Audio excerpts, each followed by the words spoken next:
নতুন রাজনৈতিক দল ও তরুণ সদস্যদের উত্তাপ আর নতুন প্রধানমন্ত্রী সহ বিজ্ঞ সদস্যদের মধুর সংলাপে শেষ হল বহুল আলোচিত ত্রয়োদশ জাতীয় সংসদের প্রথম অধিবেশন। এই সময়টায় জনগুরুত্ব আলোচনার স্থান কতটা ছিল? সরকারের জবাবদিহিতা নিশ্চিতে বিরোধী দলই বা কতটা শক্তিশালী ভূমিকা রাখতে পারল, এমন প্রশ্নই ঘুরে ফিরে আসছে। বিশ্লেষকদের মতে দলীয় মতাদর্শের নানামুখী আলোচনা হলেও দেশের বর্তমান সংকটগুলো মোকাবিলার বিষয়ে তেমন প্রাধান্য পায়নি।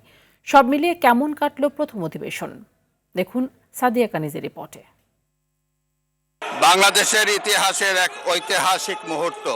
গত 12 মার্চ শুরু হওয়া ত্রয়োদশ জাতীয় সংসদের প্রথম অধিবেশনে রাষ্ট্রপতির ভাষণে সরকারের নীতি ও পরিকল্পনার রূপরেখা তুলে ধরা হয়। 30 এপ্রিল রাষ্ট্রপতির ধন্যবাদ প্রস্তাব নিয়ে তুমুল আলোচনা আর সমালোচনায় শেষ হয় এই অধিবেশন।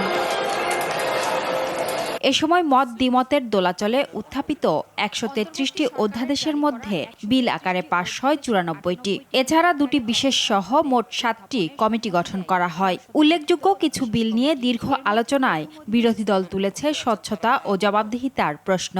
আমার মনে হয় আবারও সর্বসম্মতিক্রমে হ্যাঁ জয়যুক্ত হয়েছে। শুধু তাই নয়, রাষ্ট্রপতি ইস্যু, জুলাই সনদ বাস্তবায়ন, সংবিধান সংস্কার সহ গুরুত্বপূর্ণ নানা বিষয়ে আলোচনায় অংশ নেয় সরকার ও বিরোধী দল।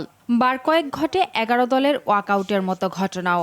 সরকার দল জানায় সামনে আলোচনার আরও সুযোগ রয়েছে। সংসদ অধিবেশনের শেষ কয়েকটা দিন মুক্তিযুদ্ধে বিরোধী দলের ভূমিকা নিয়েও সংসদ সদস্যদের মধ্যে উত্তপ্ত বাক্য বিনিময় হয়। এমন পরিস্থিতিতেও দুই দলের পক্ষ থেকেই জানানো হয় জনস্বার্থ রক্ষায় ঐক্যবদ্ধ থাকবেন তারা। প্রধানমন্ত্রী জানান সব আলোচনার দ্বার উন্মুক্ত।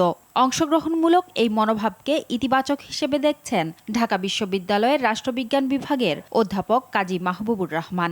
সরকার বিরোধী দলের মধ্যে মাঝে মাঝে অসন্তোষ ছিল, কিন্তু আবার একসাথে কাজও করেছে। বিরোধী দলের মধ্যে অনেক সময় বক্তৃতার মধ্যে কিছু একে অপরের বিরুদ্ধে উৎসাহ ছিল, আবার রম্যও ছিল, আবার একে অপরের প্রশংসাও করেছে। তবে জ্বালানি সংকট, দ্রব্যমূল্যের ঊর্ধ্বগতি, হামসহ জনগণের সমস্যা সমাধানে আশানুরূপ আলোচনা হয়নি বলেও মত তার। বলেন এসব ক্ষেত্রে জন আকাঙ্ক্ষার প্রতিফলন হয়নি। সংসদ হলো জনগণের প্রত্যাশা পূরণের জন্য নীতি প্রণয়নের জায়গা, আইন প্রণয়নের জায়গা, এবং সংসদ হলো সরকার ঠিকমতো চলছে কিনা সেটা প্রশ্ন করার জায়গা। এই দুই জায়গা থেকে আমার কাছে মনে হয়েছে প্রশ্ন ছিল, কিন্তু রাজনৈতিক দলের একে অপরের বিরুদ্ধে প্রশ্ন ছিল না নাগরিকের, বা কমই ছিল নাগরিকের সমস্যা নিয়ে। বিরোধী দলগুলোর আসলে এটা মূল রুল।